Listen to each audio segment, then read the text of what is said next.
গাছপালা পশু পাখি হলো প্রকৃতির প্রধান উপাদান।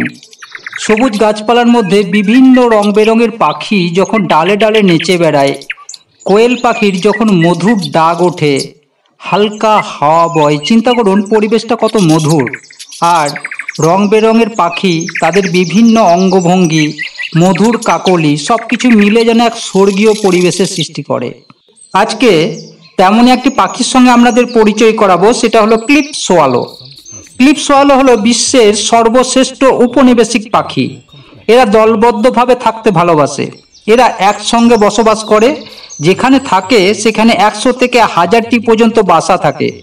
এরা দল বেঁধে একসঙ্গে খাওয়া দাওয়া, স্নান করা সব কিছুই করে।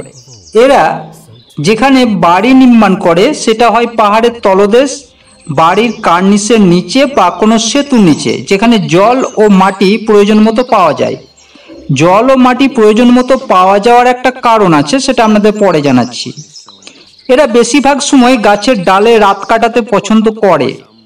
যখন এদের সঙ্গম হয়ে যায়, ডিম দেওয়ার সময় আসে, তখন এরা বাসাতে থাকতে পছন্দ করে। আশ্চর্যের কথা এটাই যে এরা আমাদের মতো বাড়ি তৈরি করে, তবে ইট বালি পাথর দিয়ে নয়, মাটি দিয়ে। এরা ভিজে মাটি মুখে করে তুলে এনে বাড়ি নির্মাণ করে। বাড়িটা দেখতে ঠিক উল্টানো লাউ বা কুমড়োর মতো। বাড়িতে ছোট্ট একটা ফুটো থাকে, সেদিকে এরা যাতায়াত করে।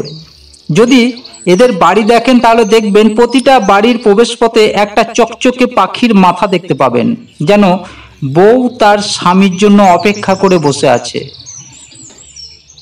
এরা বাড়ি নির্মাণ যখন করে তখন ভিজে মাটি মুখে করে এনে দেওয়াল তৈরি করে। একটা বাড়ি তৈরি করতে কম করে 200 থেকে 250 মুখ মাটি প্রয়োজন পড়ে। ডিমগুলো যাতে গরম থাকে সেই জন্য এরা খড়কুটো এনে বাসার মধ্যে রাখে। এরা লড়াকু। বাসা নির্মাণের সময় বাড়ি তৈরি স্থান নিয়ে পরস্পর লড়াই করে। অনেকে লড়াই করতে করতে মাটিতে কিংবা জলে পড়ে যায়, কোনো অসুবিধা হয় না, আবার উঠে আসে। প্রতিটি পাখি একটি করে সঙ্গী থাকে। সঙ্গীর সঙ্গে বাড়িতে থাকতে পছন্দ করে এরা, তবে এরা নিজেদের সঙ্গী ছাড়াও অন্যের সঙ্গে সঙ্গম করে। এই বাসাটা রক্ষা করার জন্য একটা পাখি সবসময় সজাগ থাকে, আর এদের খাবার উড়ন্ত কীট পতঙ্গ। এদের যে ছানা হয় তাদেরকে দুজনেই দেখাশুনো করে। ধন্যবাদ।